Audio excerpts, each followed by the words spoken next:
Was TWA 800 brought down by friendly fire?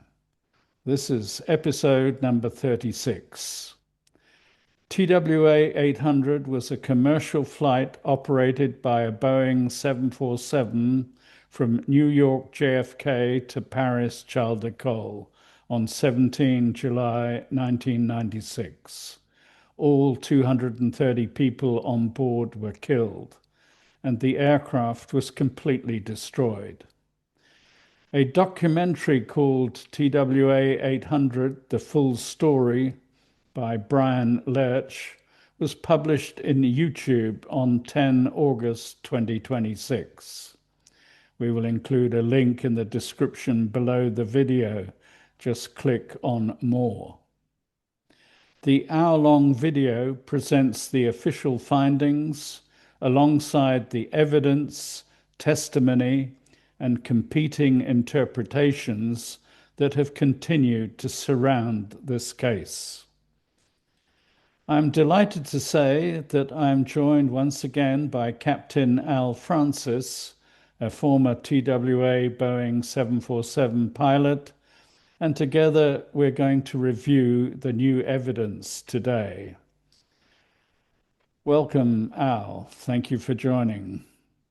You're welcome, Richard. It's nice to talk to you again. Al, was TWA 800 brought down by friendly fire? Well, Richard, as you well know from our previous discussions, I believe that indeed friendly fire was part of the reason that TWA 800 crashed that night. I believe there were actually probably three missiles that exploded on or near the aircraft. Two of them most likely fired by the United States Navy, which was definitely involved. But the third one fired by a terrorist in an attempt to bring the airplane down. And of course, as we well know, there actually has come up that individuals that were not heard of before uh, took credit for it in a way that was pretty reasonable, that they probably did attempt to at least do it.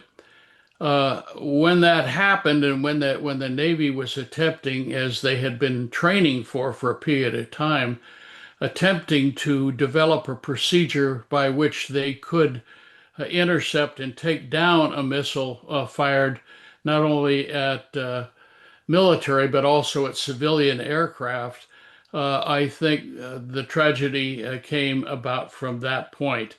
Uh, New evidence, as you're well aware, which was brought out in this recent documentary, indicates that one of the fallacies that developed during the initial part of the investigation and the years since was that if this indeed had occurred, if a naval ship had fired a missile which had brought down TWA 800, certainly some member of the crew would have come forth and admitted that. And I think Mr. Teeler, the individual who is on the crew and in the Combat Information Center on the USS Carr, indicated that he indeed had seen all of this happen and had witnessed it. He was not part of the CIC, he was just an observer in the Combat Information Center at the time, but he listened to and saw all of the information that went on that night. And his is another definitely linchpin in proving that indeed the Navy did get involved, although they denied it and have denied it to this day. So let us look at the claims from this documentary and evaluate each one to establish what is confirmed and what is correct and substantially correct, and what is unresolved or unsupported or contradictory. The video makes a number of claims. Firstly, there was a US Navy Aegis exercise on 17 July 1996 in the area off Long Island adjacent to the flight route of TWA 800 in an area called Warning Area W105. Let me explain what the Aegis system is. It's a Navy integrated shipboard combat and weapons control system. It combines radar, computers, command and control software, displays, communications, and missile systems so that a warship can detect, identify, track, and if necessary, engage multiple targets simultaneously. The Navy describes it as capable of conducting anti-air, anti-surface, and anti-submarine warfare at the same time. The name Aegis is from Greek mythology. It means a protective shield, and it's a name rather than an acronym. For the period relevant to TWA 800 in 1996, Aegis is particularly important because the USS Normandy, the CG-60, was a Ticonderoga-class Aegis-guided missile cruiser, and it was known to be in the area at the time. And in simplified terms, her systems consisted of the AN Spy-1 phased array radar, which provided a continuous three-dimensional surveillance and tracking, the Aegis command and decision computers, which correlated radar returns into individual tracks and assessed potential threats, and the Mk-41 vertical launching system to be able to launch surface-to-air missiles together with other weapons and sensors. So the fundamental point is that Aegis is much more than just a radar system. It is a very complex set of systems. And Al, the question that arises, was the US Navy conducting missile testing off Long Island on the 17th of July, 1966? Well, I think the facts demonstrate that that's true.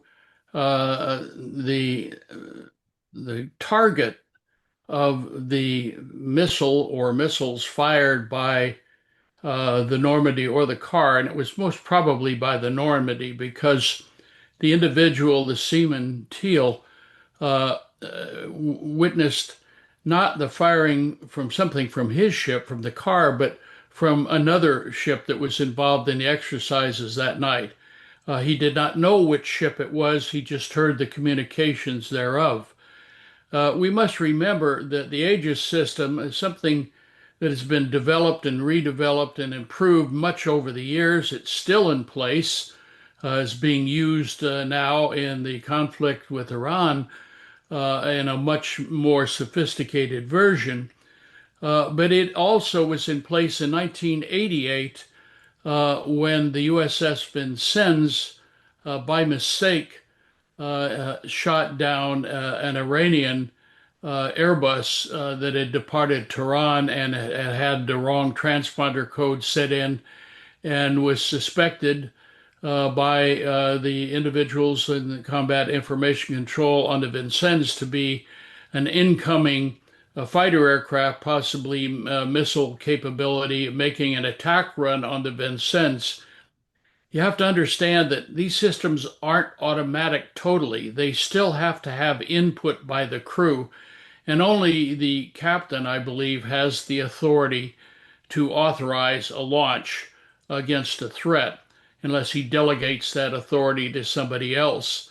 But that airplane went down, and again, that was part of the reason I really believe that Iran, through intermediaries and through their proxies, decided that they were going to get even with the United States and the United States military and with a United States flag carrier airliner in the same way that the Vincennes had interacted and shot down the Iran airplane, killing all 260 some people on board in 1988. So, in answer to your question, that was a long answer to a short question, but yes, I believe it is very, very possible that one of the ships involved in the exercise in warning area W105 that night did indeed fire one, perhaps two missiles in an attempt to shoot down a terrorist missile, and were unfortunately unable to do that before the airplane actually exploded or just prior to the explosion. And that missile then proceeded to head toward TWA 800 and intercepted the next hottest point on the aircraft, which it then went for, and that's the primary air cooler for the air conditioning system, which is located right underneath the center section tank, which was the source of the initial major low velocity fuel explosion on the airplane. We're showing a report of Navy activity titled Scheduled Military Operations for July 17, 1996. The report is dated the 8th of November the same year. And Rear Admiral Edward Christensen states, a Navy P-3 and the Normandy were the only two assets that the Navy had operating in the vicinity or close to the TWA 800 crash site. Warning areas 105, 106, 107, 108, 386, 387, 72, and 50 are specifically mentioned, and firing exercises hazardous to surface vessels were conducted between 0525 and 1910. And we do not know the name of the exercise. We only know that there were scheduled military operations. And the warning areas are all marked on aeronautical charts. The times of 0525 to 1910 was the scheduled time. So there's a caveat. We do not know the actual time. So the first claim from the documentary, military operations and scheduled firing exercises occurred in the offshore warning area on the 17th of July 1996, is confirmed. The actual operational timing around 2031 remains unresolved. The FBI Deputy Director James Kallstrom is quoted as saying in an interview with Reed Irvin on 14 September 1998, three of the surface radar contacts were US Navy vessels conducting classified operations.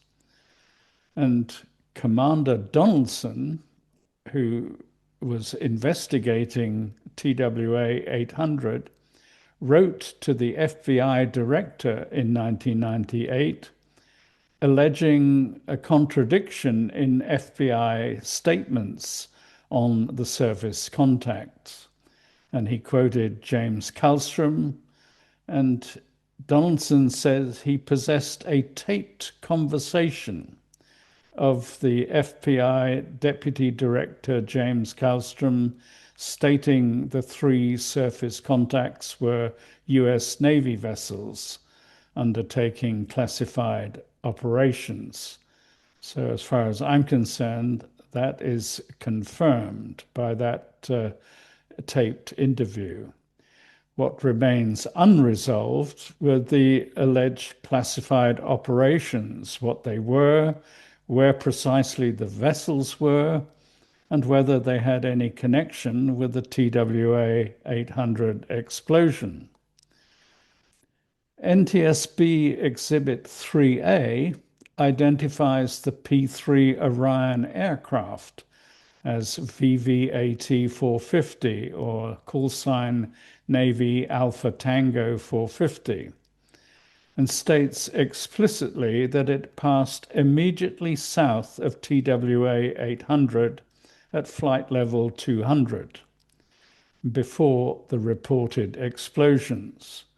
It also says by the time the explosions occurred, the two aircraft had already passed one another. The evidence now comes from three somewhat different channels. We have ATC communications, primary radar reconstruction, and the CIA's independent eyewitness radar analysis, which was obtained by an FOIA request. Primary radar can detect aircraft in the air and ships on the surface. Secondary radar can identify aircraft when their transponder is operational. The same reports provide additional detail that matters. Navy Alpha Tango 450 had an inoperative transponder while en route towards Waypoint Berg.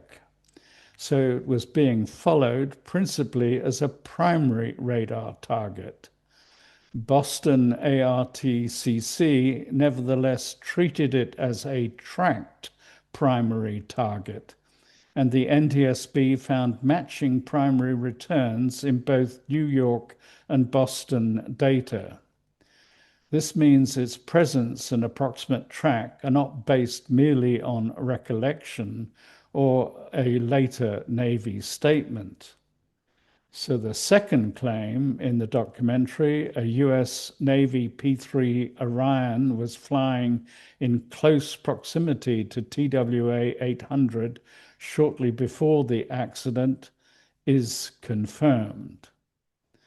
And the third claim in the video is that the USS Carr, under the command of Captain Keith Ray, was in the warning area W105 and participating in the exercise together with at least one other Navy vessel unnamed. So a lot of claims which we've been able to confirm. Al, tell us what you think about the USS Carr and the USS Normandy and their part in some missile firing exercise off Long Island. Well, again, there were many eyewitnesses that witnessed a very large naval vessel pass close on shore to the beaches on the south shore of Long Island in the vicinity of Moriches Inlet, proceeding originally eastbound along the island and then some period of time later returning westbound almost exactly where TWA 800 went down. Now, if it indeed was, and I believe is the case, was the USS Carr, that is not the warning track W105 or any other warning track. Those are some miles off the course, and the departure corridor for airliners or other aviation traffic coming out of Kennedy, proceeding on up over Cape Cod and then out over the North Atlantic or into the Canadian Maritimes is much, much farther in. And no one in the Navy has admitted, indeed, that the Carr was indeed, or the Normandy, was in that area. They have indicated that they were out again in the warning track, and I believe that's factually incorrect. But again, we don't have any of these interviews from the FBI or CI or anybody else that might have taken them. All of that stuff has been redacted. But again, there were many witnesses that saw this large gray naval ship with the large white numbers up on the bow passing both ways along the island. So Factually, that's wrong with the Navy. I think that's demonstrably true. Again, it's in the eyewitness data, none of which was allowed into the investigation by the NTSB. And one has to wonder why that was not allowed and why that hasn't been released after over 30 years. A very strange situation. Indeed, the one of the things that was noted, and we may talk about that later, but was the fact that a ship was seen departing the area at high speed, something in the neighborhood of 29 or 30 knots, directly away from where the wreckage was falling and hit the water. And that ship, in order to be picked up as it was by islip radar, which is a airport out there in the vicinity, it had to be of considerable height. It couldn't have been a small vessel. It had to be a large vessel. And a large vessel at that speed had to be a naval vessel. And again, it was viewed, and it's on record on the tapes from islip and possibly elsewhere, proceeding directly away from, not toward where the crash scene occurred. And that, by the way, is in direct violation of the rules of the sea, where they mandate that any vessel on the water is required, mandated to provide help in the event of an emergency. And an airplane exploding in midair and falling into the water with large amount of fire on the water would certainly seem to uh, pass that test of being an emergency, and yet it did not do so. I went into the history of the USS Carr, and that is very well documented each year in the Naval Command history. And one thing was very interesting is for 1996, that it is marked no record of a report being submitted. I've got the report for 1994, 1995, and 1997, and thereafter, but the one for 1996 is missing. At the end of December 1995, the USS Carr was in Norfolk, Virginia, at its home base. USS Carr began the year 1997, approximately 1 month into a Mediterranean deployment with the USS Theodore Roosevelt Battle Group and subsequent operations with the standing naval forces in the Mediterranean. USS Carr's home port was at Norfolk, both before and after the relevant period, but her annual command history for 1996 is absent. The surviving adjacent histories do not establish the location of USS Carr on the 17th of July 1996. Other US Navy historical documents, however, show that on the 12th of July, there was a formal change of command. Captain Feckler handed over to Captain Ray. The formal change of command on the 12th of July makes Carr's home port of Norfolk a strong candidate for her location on that date, because such ceremonies, according to Navy protocol, were commonly conducted aboard ship or pierside at the home port. However, without a ceremony program or photographs or press reports from the time, and I've searched all of the relevant sources, I cannot prove that that is exactly where USS Carr was on the 12th of July. We also know from naval records that on the 31st of July, the USS Carr departed Norfolk as part of the Theodore Roosevelt Company on what is called a TSTA-3 exercise and a Comp TUX exercise. That means a claim that Carr was present off Long Island on the 17th of July is currently unresolved, but is not contradicted by the naval historical records. And similarly, for the USS Normandy, there's a gap in the history for 1996. So claim 3 cannot be confirmed or refuted due to the missing data. As one useful fact is that the USS Carr had undergone a combat systems ship qualification test on the 8th January 1996 to certify its newly installed Mark 92 Mod 6 fire control system. And in early June 1996, Carr completed the basic phase of its inter-deployment training cycle and stood ready to join the Theodore Roosevelt Battle Group. That is documented in the ship's overall history, although it does not itself establish an Aegis test on 17 July.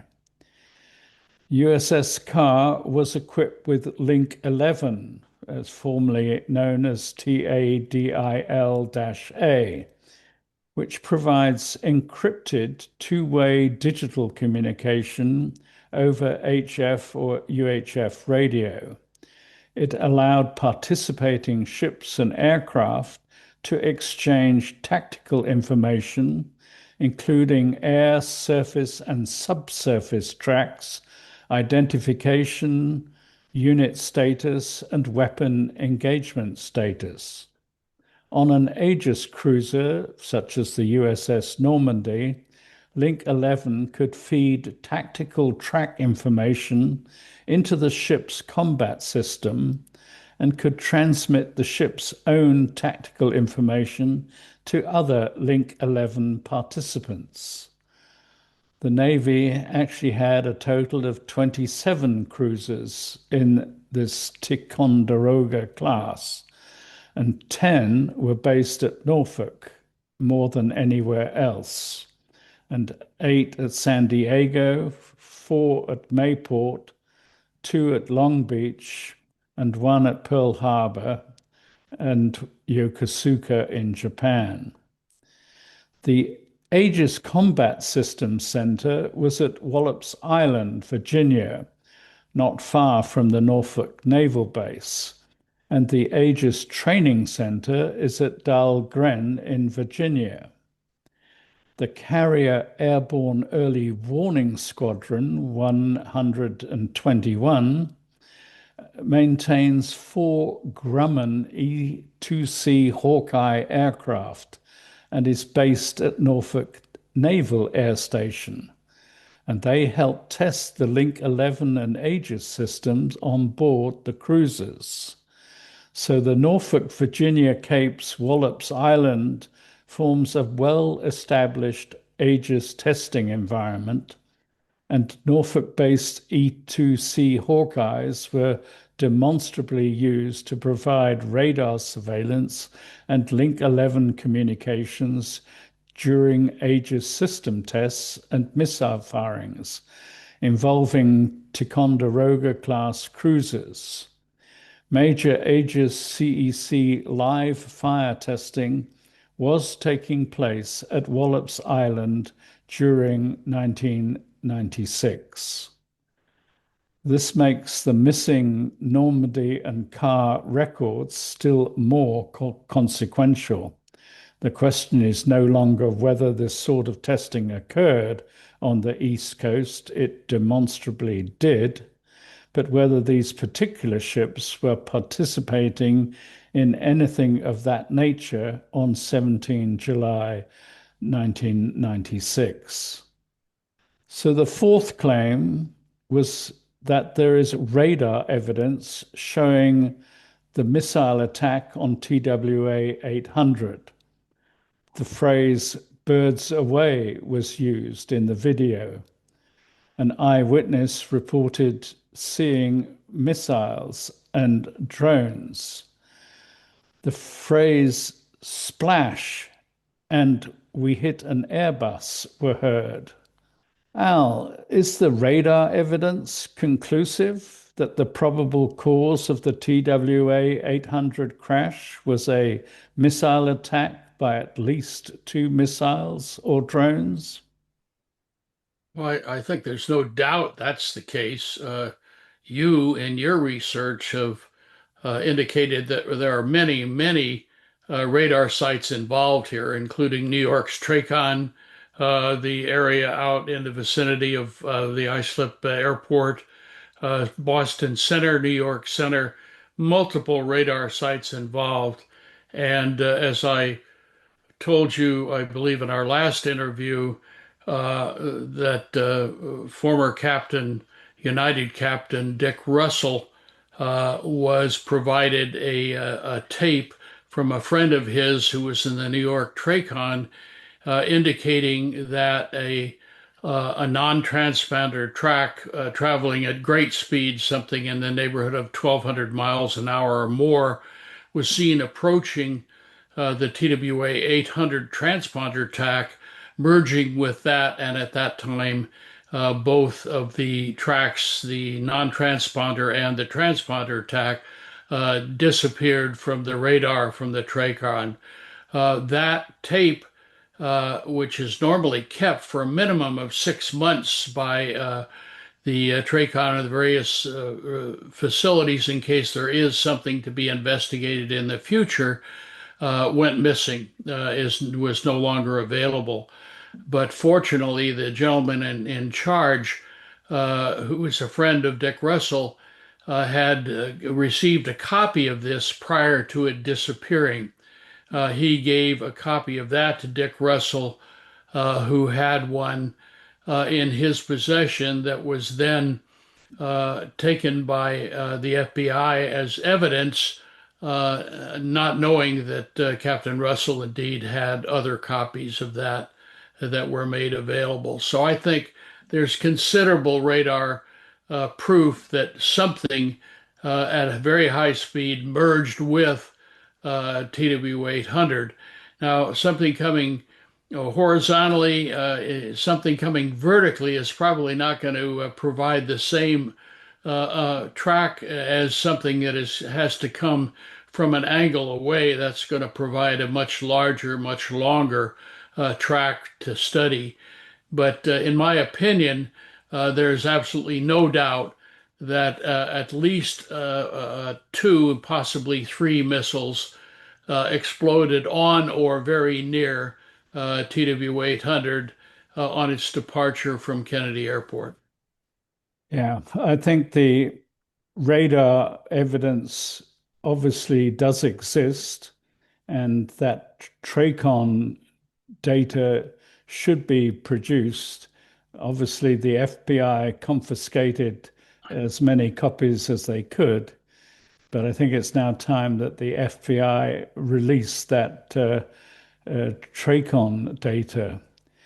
We do, however, have a statement by the TRACON Deputy Regional Director under oath, identifying a missile attack on TWA 800, as well as the presence of the Navy P-3 Orion. The existence of the P-3 can be independently corroborated. The claimed 1,200 knot radar target cannot presently be independently reproduced because the underlying radar data and provenance necessary for measurement have not been made available by the FBI. But the people who have seen that data certainly confirm that radar evidence. So the fourth claim may remain unresolved until the relevant TRACON radar data is published, but we do have the TRACON director's statement under oath. So that testimony exists and can be assessed. And the claimed radar measurement cannot presently be independently reproduced, but the radar evidence shown in the documentary is certainly of great interest. The fifth claim is that the US Navy left the TWA 800 crash area at high speed. Al, is there evidence of US Navy ships leaving the crash area at high speed? Well, again, as I said before, the radar from the Islip Airport, which is airborne radar, but also picks up returns from the ground as well, indicated that a ship proceeding at high speed, something in excess of 29 knots, proceeding directly away from the scene of the crash shortly after it occurred. Now, again, with a radar of that type and the location of it, the ship had to be a very tall ship as far as its upper structure, mast, etc., in order to even paint on the radar from islip. And only a Navy ship of that size would be capable of that speed and departing the area at high speed. So I think yes, there is evidence and good evidence that indeed a naval vessel was departing the area at high speed after the airplane came down. Again, there are no commercial vessels that are big enough, tall enough to provide the signal that it had that are capable of traveling at that high speed, but a military vessel. The USS Carr cruises at 18 knots and has a maximum speed of 29 knots. And the USS Normandy has a maximum speed of 30 knots. And the NTSB report has 4 unidentified surface radar boats as follows. An unidentified primary radar track was recorded less than 3 nautical miles south-southeast of TWA Flight 800, moving southwest at about 30 knots ground speed and consistent with the speed of a boat. An unidentified primary radar track was recorded about 5 nautical miles west of TWA Flight 800, moving east-southeast about 15 knots. And another unidentified primary radar track, again 5 nautical miles, but this time northwest of TWA Flight 800, and moving to the south-southwest at 12 knots. And finally, a track at 6 nautical miles northwest of TWA Flight 800, moving to the southeast about 20 knots ground speed. And I point out again that all of these locations are not within the warning area 105. They are in the proximity of the commercial flight routes which TWA 800 was following. Eyewitnesses Lisa Perry and Alice Rowe reported seeing a large ship 500 feet to 700 feet long close to Long Island shore. They say that at about 1800 to 1830 on 17 July 1996, from the beach at Davis Park on Fire Island, they saw a United States military vessel traveling west to east just outside the sandbar, unusually close to the shore. They describe it as a large grey with identifying numbers on the bow and substantial topside equipment, and say both independently later matched what they remembered to pictures of a destroyer.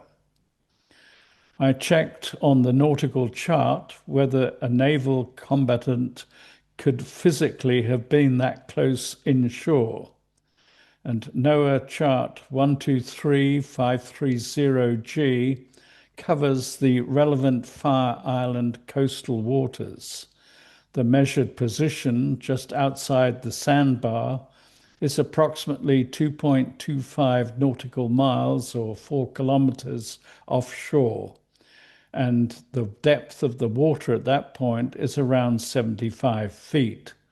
So it's ample draft for a cruiser, frigate, or destroyer-sized vessel.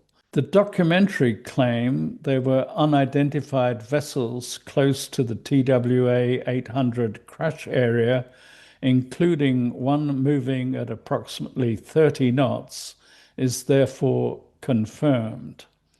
A claim such as one of those vessels could physically have been USS Carr or USS Normandy would not be contradicted and physically possible, but a claim one of those tracks was USS Carr or USS Normandy remains unresolved and unsupported by identification evidence. The documentary's limited claim that unidentified vessels were close to the TWA 800 crash area, including one traveling at approximately 30 knots, is therefore confirmed by the NTSB radar analysis. Their identities, however, remain unresolved. The sixth claim is that USS Carr and another US Navy ship went to Bermuda for an unplanned visit. Al, why would two US Navy boats leave the TWA 800 crash area for an unplanned visit to Bermuda? Well, that's, as they used to say, the $64,000 question. One obvious reason would be to give the Navy time to address the issues with the crew, find out who had seen or heard anything, and as is indicated by Seaman Teal, to basically threaten them, if not overtly, at least subjectively, against saying anything that might cause them to be in violation of the University Code of Military Justice, the UCMJ.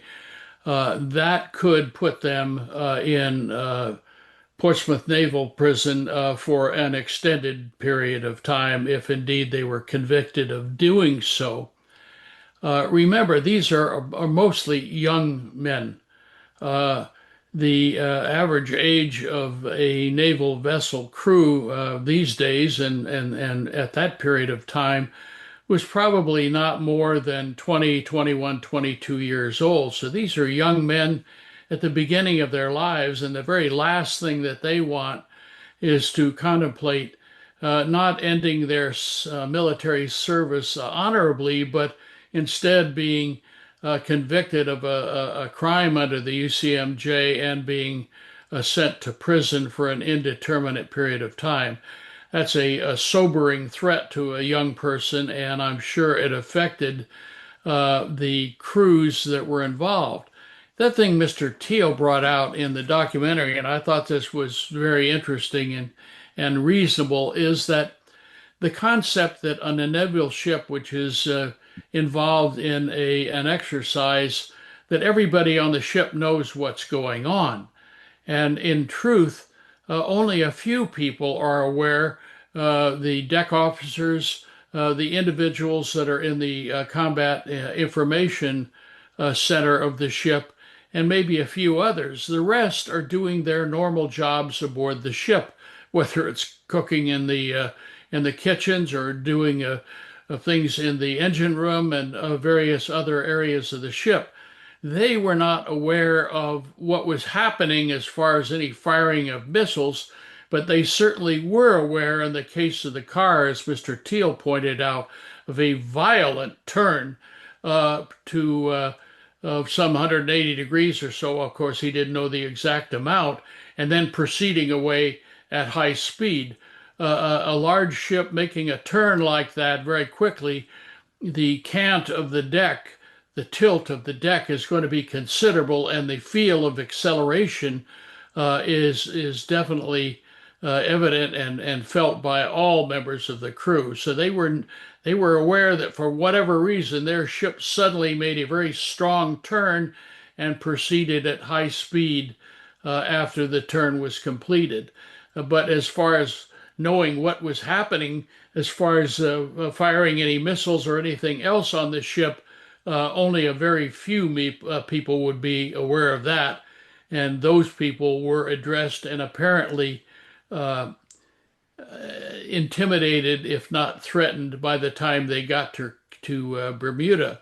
It might also be pointed out that during that time in Bermuda, which was something in the neighborhood of 48 hours, none of the crew members were permitted to use the internet, which was normally available at that sort of a location to the crew, nor were able to make any telephone calls. They were basically as in the case of a jury, they were sequestered while they were there in Bermuda and before they proceeded onward in their flight. Very, very unusual circumstance, and no one has explained that either. Yeah, I agree. Very unusual circumstances. There is no command history for 1996 for the USS Carr or the USS Normandy. So there's no evidence from the naval records that have been published that either ship was in Bermuda. But I decided to investigate, nevertheless, what information there might be. Unfortunately, I couldn't find any photograph or press report of the USS Carr or USS Normandy in Bermuda, but I found lots of other US Navy ships that visited Bermuda, the USS Halliburton, the USS Nicholson, and even the aircraft carriers USS Enterprise and USS George Washington were documented visiting Bermuda in 1996. So this demonstrates that the US Navy uh, frequently used Bermuda for logistics and refueling calls back in 1996. And it's quite possible that USS Carr and USS Normandy uh, did the same.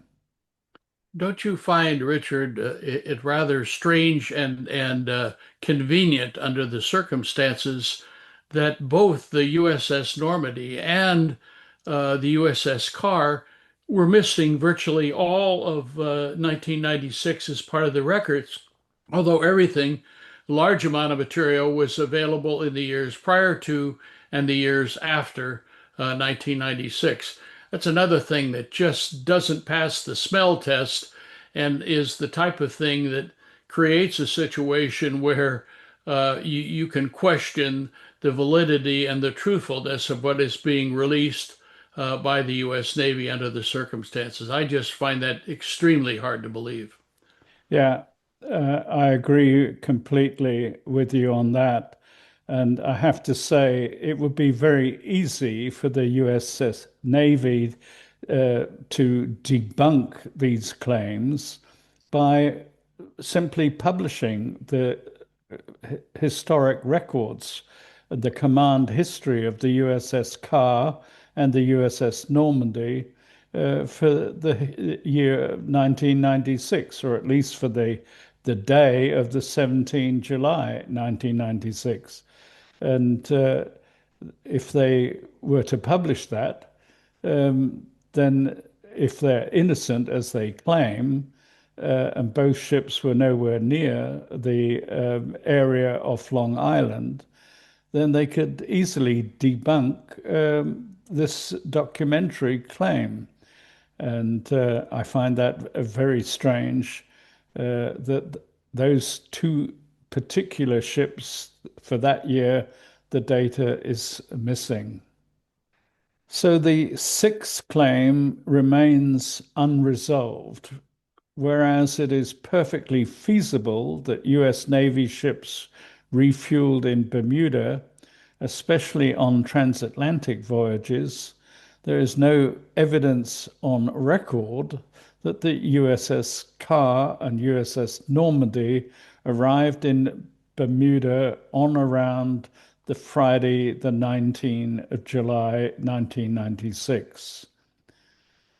That brings us to the seventh claim in the documentary that a live missile was fired. So, Al, what do you think? Did a missile bring down TWA 800?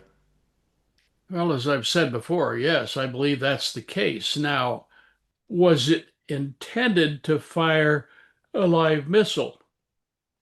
Think about this. If you were just practicing with a dummy missile that had no warhead on it, just to allow the crew the various functions that are required to fire a missile, a test missile, those missiles apparently are colored a different color than an active missile. They're painted a bluish color, where an active missile is painted a white color. And apparently, there are witnesses that indicated that indeed a missile was fired, probably from the USS Normandy, was an active missile with a live warhead. If you were firing the missile just to attempt to intercept a drone, say a target drone, perhaps you would fire a missile that did not have an active warhead in it. You were just demonstrating the capability to come either to strike a drone or to go very near to it where a proximity explosion would take it down. However, if you were actively trying to take down a missile that had been fired from a terrorist boat to prevent it from striking the airliner, you would certainly use an active missile, which indicates that the conversations of the birds away, and then we hit an Airbus. These comments made by people probably in the CIC, the Combat Information Center on the USS Normandy, but heard by the individuals probably on the deck and or on the I should say the command people, as well as the Combat Information Center on the USS Carr. It's obvious that they were very concerned about what had happened, and they knew that missiles had been fired. Now, if you remember from the my documentary that I made for YouTube, and I've given that speech to audiences all around the country, there was an indication that that a drone manufactured, I believe, by Raytheon was en route at that time, either being towed by an aircraft or under its own power, that was being used as a target drone, and that it actually went into the water, and when what are referred to as scallop trawlers, which were boats with nets that were taking up small pieces of debris off the ocean floor, when they brought up pieces of material that were later identified by witnesses that were there at the time, members of the scallop trawler crew,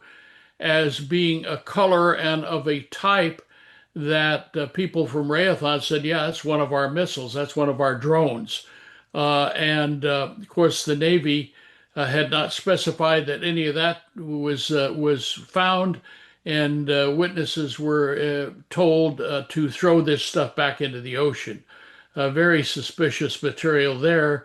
And of course, none of the other interested parties were on the recovery vessels at the time. Valerie Caproni, U.S. Attorney, had written a rule prohibiting any of the interested party members, non-NTSB or FBI people, from being aboard any of the recovery vessels. And that is another thing that has never been adequately explained, as far as I'm concerned. Yeah.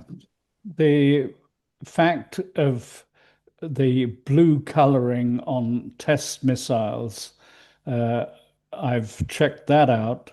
The relevant US standard is MIL Standard 709 and states ammunition color coding. And in particular, light blue identifies practice ammunition. As far as I'm concerned, this seventh claim checks out that light blue and other colors were confused. So, what is our conclusion? The documentary has identified several claims that are substantially grounded in documentary records. There were military operations offshore that day. A Navy P-3 and the USS Normandy were in the vicinity.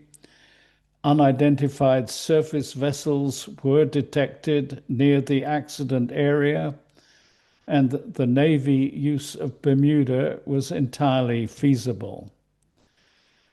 None of those facts established the missing causal link that a Navy missile was fired at approximately 2031 and struck TWA 800. The withheld NTSB, FBI, CIA, and NSA data should be released to allow public scrutiny of the accident of TWA 800.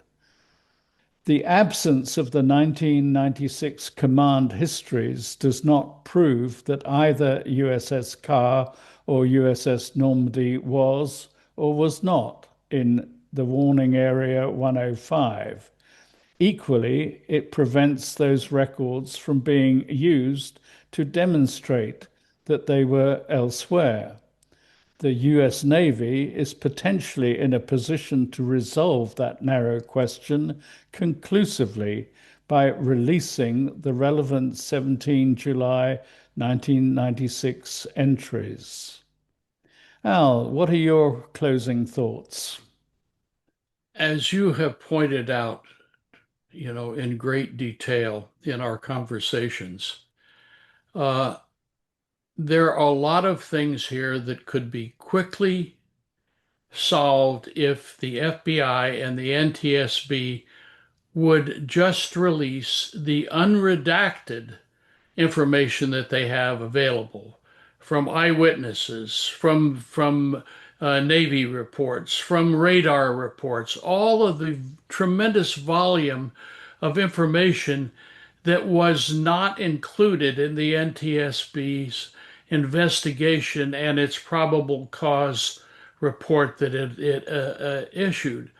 All they have to do, and it isn't even a matter of tremendous amount of money involved in this. The information is there, it's on file, but you can't look at a page that is 90% blacked out and get any information, valuable information out of it. And that's what all this redacted stuff is. It's a farce. So if indeed, since the FBI has stated, the CIA has stated, and even the NTSB has stated that there was nothing criminal involved in this, that it was not a terrorist incident, that it was a suspected mechanical failure aboard the 747, which was the cause of this tragedy. All they have to do is release that information unredacted and let it be available to the public and to individuals like yourself that can look at it and from a great deal of scientific investigation and knowledge, figure out what happened. It's there, it can be used, it should be used. It is a tragedy that will never go away, never be solved if our government can't be honest enough to release the information for public scrutiny. Having been deeply involved in this for a period of 30 years, and admittedly, I am emotionally involved. People on that aircraft that died that night were friends of mine. It was the I believe very strongly, the final straw on the camel's back of the destruction of TWA as an airline, and the end of that, a very, very good and very long lasting airline that lasted over 70 years until this event occurred. It has to come out. It must come out. And it is my great hope that before I pass on, that it will come out and the families and friends of those involved that were victims that night will finally learn the truth. They deserve to, and I dearly hope that they will. Yeah, I completely agree with what you say, and I am sure that the truth will all come out one day. Al, thank you very much for joining me today. I'm sure we will be getting together again when more information is made available. Thank you, Richard. And one last comment on my part. I believe truly that the iceberg of lies is beginning to melt. And somewhere underneath all that ice, the truth is, and it will be revealed. And when it is, it will be because of people like yourself that have looked at this very dispassionately and just want to know the truth from the facts that are there and available to all of us. And I thank you for your efforts. You're very welcome. Thank you very much too for joining me today.